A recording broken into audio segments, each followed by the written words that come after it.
നമസ്കാരം. കേന്ദ്രമന്ത്രിയും നടനുമായ സുരേഷ് ഗോപി കഴിഞ്ഞ 1-2 ദിവസമായി കേരളത്തിലുണ്ട്. ഓണമാണ്. ഓണത്തിന് മലയാളികളൊക്കെ സ്വന്തം വീട്ടിലും നാട്ടിലും ഉണ്ടാവുക അത് അവരുടെ ഒരു പാരമ്പര്യമാണ്. ഏത് കോണിലാണെങ്കിലും എത്ര തിരക്കാണെങ്കിലും ഓണ ദിവസം വീട്ടിൽ പോയി അമ്മയുടെ അപ്പനോടൊപ്പം ഇരുന്ന് ഭക്ഷണം കഴിക്കുക എന്നത് എൻ്റെ ആഗ്രഹമാണ്. അതിന് വിലങ്ങിടാൻ പലരും പലപ്പോഴും ശ്രമിക്കാറുണ്ട്. പക്ഷേ അത് സാധിക്കാറില്ല.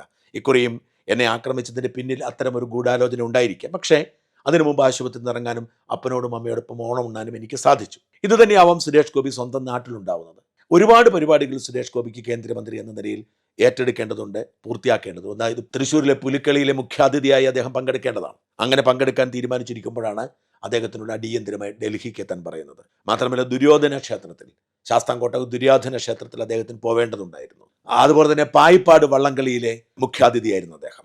സുരേഷ് ഗോപി ഇനിഷ്യേറ്റീവ് എടുത്ത് നടത്തിയ ഒരു ശ്രമത്തിന്റെ ഭാഗമായാണ് കൊടുങ്ങല്ലൂരിൽ പാലരുവി എക്സ്പ്രസിന് സ്റ്റോപ്പ് അനുവദിക്കുന്നത്. ആ ഒരു സ്വീകരണം ഏറ്റുവാങ്ങേണ്ടത്. ഇത്തരത്തിൽ ഒരുപാട് ജോലികൾ ഏറ്റെടുത്ത് പോകുന്നതിനിടയിലാണ് യാദൃച്ഛികമായി പ്രധാനമന്ത്രി നരേന്ദ്രമോദി തിരിച്ചു വരൂ എന്ന് പറഞ്ഞ് വിളിച്ചതും അദ്ദേഹം ഇന്നലെ 4 മണിക്ക് ശേഷമുള്ള എല്ലാ പരിപാടികളും റദ്ദ് ചെയ്തതും. ഇന്നലെ 4 മണിക്ക് ശേഷമുള്ള പ്രോഗ്രാമുകളെല്ലാം റദ്ദ് ചെയ്തുകൊണ്ട് അദ്ദേഹം ഫേസ്ബുക്കിൽ പോസ്റ്റ് ഇട്ടു. അങ്ങനെ അദ്ദേഹം പറഞ്ഞ് എന്നെ പ്രധാനമന്ത്രി വിളിപ്പിച്ചിരിക്കുന്നു, എനിക്ക് അടിയന്തരമായി പോവേണ്ടതുണ്ട്, അതുകൊണ്ട് എല്ലാവരും എന്നോട് ക്ഷമിക്കണമെന്ന് പറഞ്ഞ പോസ്റ്റ് ഇട്ടു. പക്ഷേ ഇന്നലെ അദ്ദേഹത്തിന് പോവാൻ സാധിച്ചില്ല. കാരണം വിമാന ടിക്കറ്റ് കിട്ടിയില്ല. കാരണം ഇത് ഓണത്തിരക്കാണല്ലോ. ഇന്ന് വെളുപ്പിനാണ് അദ്ദേഹം പോകുന്നത്. എന്തിനാണ് മോദി വിളിപ്പിച്ചത്? എന്താണ് പദ്ധതി? പലരും ചോദിക്കുന്നൊരു ചോദ്യമാണ്. വളരെ രസകരമായ പല സംഭവ വികാസങ്ങളും ഇതിൻ്റെ ഭാഗമായി നടക്കുന്നുണ്ട്. വാസ്തവത്തിൽ അദ്ദേഹത്തിനെ വിളിപ്പിച്ചതിന് പ്രധാനപ്പെട്ട കാരണങ്ങളിൽ ഒന്ന് അദ്ദേഹത്തിന് ക്യാബിനറ്റ് പദവി കിട്ടിയേക്കും എന്നുള്ള ഒരു ചർച്ചയുണ്ട്. അത്തരം ചർച്ചകൾ തുടരുന്നുണ്ട്. സുരേഷ് ഗോപി മന്ത്രി എന്ന നിലയിൽ കുറഞ്ഞ കാലയളവ് കൊണ്ട് തന്നെ കഴിവ് തെളിയിച്ചു. അദ്ദേഹത്തിനെതിരെ വലിയ പ്രചരണങ്ങൾ ഇവിടെ നടന്നിട്ടും അദ്ദേഹം കഴിവ് തെളിയിച്ചെന്നും അതുകൊണ്ട് തന്നെ അദ്ദേഹത്തിന് ക്യാബിനറ്റ് പദവി കൊടുത്തേക്കുമെന്നുള്ള ചർച്ചകൾ, ഊഹാപോഹങ്ങൾ പ്രചരിക്കുന്നു. സുരേഷ് ഗോപിയുമായി അടുത്ത വൃത്തങ്ങൾ ആത്മവിശ്വാസത്തോടെ പറയുന്നത് അദ്ദേഹത്തിന് ക്യാബിനറ്റ് പദവി കൊടുക്കുമെന്നാണ്. നമുക്കതൊന്നും പറയാൻ കഴിയില്ല. കാരണം മോദി സർക്കാരിൻ്റെ കാര്യങ്ങളൊക്കെ അങ്ങനെയാണ്. അന്തിമമായി സംഭവിച്ചു കഴിയുമ്പോൾ മാത്രമേ നമ്മൾ അറിയൂ. അവർ നൽകുന്ന സൂചന എന്താണെന്ന് നമുക്ക് വ്യക്തമല്ല. പലപ്പോഴും പലർക്കും ക്യാബിനറ്റ് പദവി കിട്ടാൻ പോകുന്ന വാർത്തയൊക്കെ നമ്മൾ കേട്ടിട്ടുണ്ട്. ഇപ്പം സദാനന്ദൻ മാസ്റ്റർ MP ആയത് അദ്ദേഹം പോലും പറഞ്ഞില്ല അവസാന നിമിഷം വരെ. ഇത്തരത്തിലാണ് കേന്ദ്ര സർക്കാർ നടപടിക്രമങ്ങൾ എടുക്കുന്നത്. അതുകൊണ്ട് നമുക്ക് പറയാൻ കഴിയില്ല. ക്യാബിനറ്റ് പദവി തള്ളിക്കളയാൻ സാധ്യമല്ല. എന്നാൽ അതിനപ്പുറത്തേക്ക് ചില രാഷ്ട്രീയ നീക്കങ്ങൾ അദ്ദേഹത്തിൻ്റെ നേതൃത്വത്തിൽ നടത്താൻ ആഗ്രഹിക്കുന്നു എന്ന സൂചനകൾ പുറത്തു വരുന്നുണ്ട്. നമ്മൾ മനസ്സിലാക്കേണ്ട ഒരു കാര്യം, ഈ ബീഹാർ തെരഞ്ഞെടുപ്പ് നടക്കുകയാണ്. ബീഹാർ തെരഞ്ഞെടുപ്പിൽ രാഹുൽ ഗാന്ധി ഒരുപാട് മുന്നേറ്റം, തെരഞ്ഞെടുപ്പിനെ എങ്ങനെ പ്രതിഫലിക്കുന്ന അറിയില്ല, പക്ഷേ ഒരു രാഷ്ട്രീയക്കാരൻ എന്നതിൽ ഒരുപാട് മുന്നേറ്റം അദ്ദേഹം അവിടെ നടത്തിക്കഴിഞ്ഞു. രാഹുൽ ഗാന്ധിയുടെ മുന്നേറ്റത്തെ തടയിടാൻ പരിശ്രമങ്ങൾ BJPയുടെ ഭാഗത്തുനിന്ന് വരുമ്പോഴാണ് VT ബൽറാമിൻ്റെ ഫേസ്ബുക്ക് പോസ്റ്റ് വരുന്നത്. അദ്ദേഹമാണ് ഈ കോൺഗ്രസിന്റെ സോഷ്യൽ മീഡിയയുടെ ചുമതല. BDയും ബീഹാറിനെയും താരതമ്യം ചെയ്ത് വലിയ തിരിച്ചടിയുണ്ടായി. അത് വലിയ ചർച്ചയായി.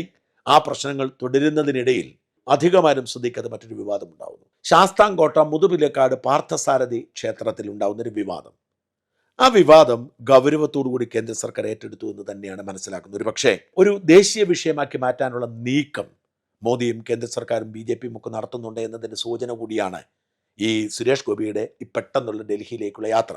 ഈ വിവാദം നിങ്ങളിൽ എത്ര പേർ ശ്രദ്ധിച്ചിട്ടുണ്ടെന്ന് എനിക്കറിയത്തില്ല. അവിടെ ഒരു സംഭവം ഉണ്ടാകുന്നു. അവിടെ ഈ പാർത്ഥസാരഥി ക്ഷേത്രത്തിൻ്റെ മതിൽക്കെട്ടിന് പുറത്ത്, ക്ഷേത്രത്തിൻ്റെ അകത്തല്ല, ക്ഷേത്ര കമ്മിറ്റിക്ക് അധികാര പരിധിയുള്ളിടത്തല്ല, അവിടെ കുറേ അധികം ആളുകൾ ചേർന്ന്, ഭക്തജനങ്ങളാണ്, BJPക്കാരും RSSകാരും ഉണ്ട്, അവരൊരു അത്തപ്പൂക്കളം ഇടുന്നു. അതിനുള്ള അവകാശം അവർക്കുണ്ട്. ആ അത്തപ്പൂക്കളത്തിൽ ഒരു കാവിക്കൊടി രൂപം കൊടുക്കുന്നുണ്ട്. കാവിക്കൊടി എന്ന് പറഞ്ഞാൽ ക്ഷേത്രങ്ങളോടനുബന്ധിച്ചിട്ടുള്ള കൊടിയാണ്. BJPയുടെ കൊടിയല്ല, RSSന്റെ കൊടിയല്ല. ക്ഷേത്രങ്ങളോടനുബന്ധിച്ചിട്ടുള്ള ഭാരതീയ സംസ്കാരവുമായി ബന്ധപ്പെട്ട് ഭാരതാംബയെക്കുറിച്ചൊക്കെ വിശദീകരിക്കുമ്പോൾ കൊടുക്കുന്ന കാവിക്കൊടി. ഈ കാവിക്കൊടിയുടെ മോഡലിൽ, കാവി എന്ന് പറയാൻ കഴിയില്ല, കാവിക്കൊടിയുടെ മോഡലിൽ ഉണ്ടാക്കുന്നു. മാത്രമല്ല ഓപ്പറേഷൻ സിന്ദൂർ എന്നും എഴുതി വെക്കുന്നു. ഒരു അത്തപ്പൂക്കളമാണ്. അത്തപ്പൂക്കളത്തോട് ചേർന്നുള്ള പൂവുകളുടെ ബലത്തിൽ ഈ കാവിക്കൊടിയും ഉണ്ടാക്കുന്നു, അത്തപ്പൂക്കളവും ഉണ്ടാക്കുന്നു. ഇത് വിവാദമാകുന്നു. വാസ്തവത്തിൽ ക്ഷേത്ര കമ്മിറ്റിക്ക് ഇത് തൊടാതിരിക്കാം. ഒരുപക്ഷെ CPMകാരായിരിക്കാം ക്ഷേത്ര കമ്മിറ്റിയെ നിയന്ത്രിക്കുന്നത്. ഞാൻ അന്വേഷിച്ചിട്ടില്ല.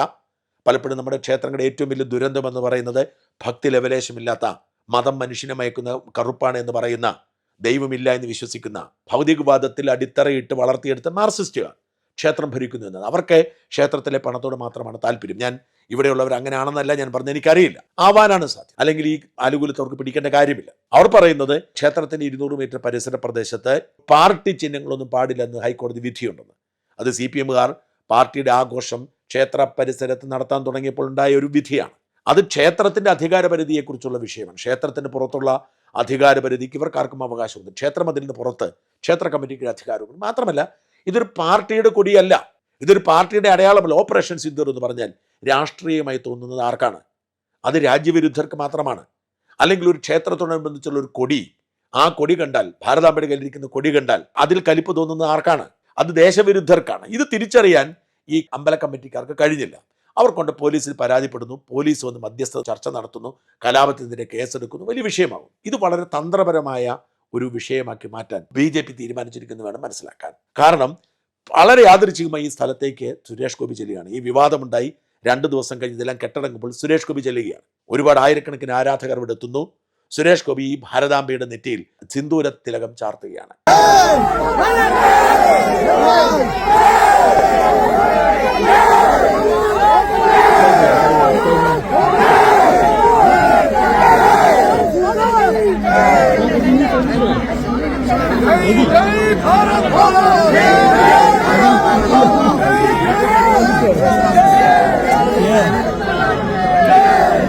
ഇദ്ദേഹം എത്ര ആവേശത്തോടു കൂടിയാണ് ഇത് ചെയ്തത് എന്നതിന്റെ ഒരു തെളിവാണ്.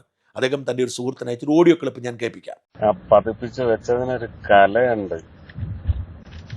ഭാരതമാതാവിന്റെ തിരുനെറ്റിയിലാണ് ഞാൻ കുങ്കുമം ചാർത്തിയിരിക്കുന്നത്. അതിനെ പുച്ഛിക്കുന്നവർക്ക് മുഴുവൻ സർവനാശം എന്നാണ് പ്രാർത്ഥിച്ചിരിക്കുന്നത്.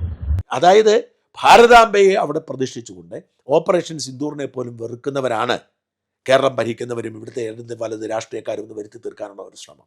അങ്ങനെ തന്നെയാണ് ഈ വിഷയത്തിൽ. ഈ ഒരു ഓപ്പറേഷൻ സിന്ദൂർ എന്ന് കേട്ടപ്പോൾ കലിപൂണ്ട ഇവരെ നമ്മൾ പിന്നെ എങ്ങനെയാണ് വിശേഷിപ്പിക്കേണ്ടത്?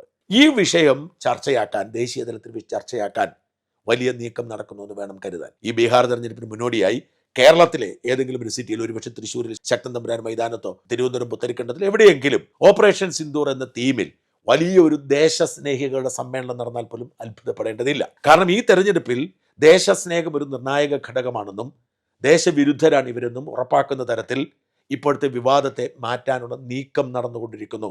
അതിന് ചുമതല ഒരുപക്ഷെ സുരേഷ് ഗോപി ഏൽപ്പിച്ചെന്ന് വരാം. പെട്ടെന്ന് അദ്ദേഹത്തെ അങ്ങോട്ട് വിളിപ്പിച്ചതിന്റെ പ്രധാനപ്പെട്ട കാരണം അതാവാം. ഓപ്പറേഷൻ സിന്ദൂറിനെ ബീഹാറിലെ തെരഞ്ഞെടുപ്പിൽ ഒരു പ്രധാന വിഷയമാക്കി മാറ്റാൻ ഈ ഓപ്പറേഷൻ സിന്ദൂറിന് പോലും ഈ നാട് ഭരിക്കുന്ന കമ്മ്യൂണിസ്റ്റുകാരും ഇവിടുത്തെ പ്രതിപക്ഷവും എതിരാണ്.